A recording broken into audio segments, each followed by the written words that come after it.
Baltic ও উত্তর সাগরে রাশিয়ার সামরিক ও গোয়েন্দা তৎপরতার নতুন অধ্যায় মোকাবেলায় ইউরোপ প্রস্তুত নয় বলে মন্তব্য করেছেন বিশেষজ্ঞরা। তারা একই সঙ্গে ইউরোপীয় মার্কিন গোয়েন্দা সংস্থার মধ্যে ক্রমবর্ধমান বিভাজনের কথা উল্লেখ করেছেন। বিস্তারিত থাকছে রিপোর্টে।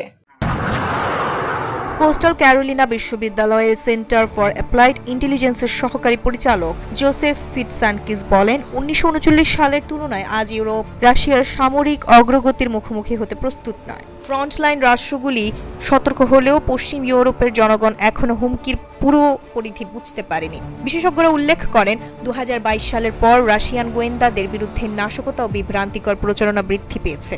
মার্কিন থিঙ্ক ট্যাঙ্ক আটলান্টিক কাউন্সিলের উত্তর ইউরোপ পরিচালক আনা উইসল্যান্ডার বলেন, হাইব্রিড যুদ্ধ ইউরোপকে দুর্বল ও বিভক্ত করছে।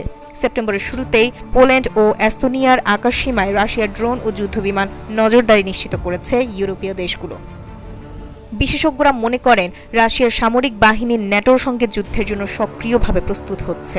রাশিয়ার ছায়ানৌবহর ও ড্রোন অভিযান ইউরোপীয় নিরাপত্তার জন্য হুমকি হিসেবে দেখা হচ্ছে। পোল্যান্ড ও অন্যান্য পূর্ব সীমান্তবর্তী দেশগুলো সক্রিয় প্রতিক্রিয়া নিচ্ছে, কিন্তু পশ্চিম ইউরোপে সমন্বিত ব্যবস্থা নেই। যুক্তরাষ্ট্রের উপর ইউরোপীয় গোয়েন্দা নির্ভরতা থাকলেও ফিটসানকিসের মতে রাজনৈতিক কারণে সহযোগিতার মান ভেঙে পড়েছে। কিছু ইউরোপীয় গোয়েন্দা সংস্থা মার্কিন তথ্য ভাগাভাগি সীমিত করছে, যা ন্যাটোর কার্যকারিতাকে প্রভাবিত করছে। বিশেষজ্ঞরা সতর্ক করেছেন, রাশিয়ার সামরিক পদক্ষেপ ও ন্যাটোর ভেতরকার বিভাজন ইউরোপকে জরুরি অবস্থা পরিস্থিতির দিকে নিয়ে যাচ্ছে।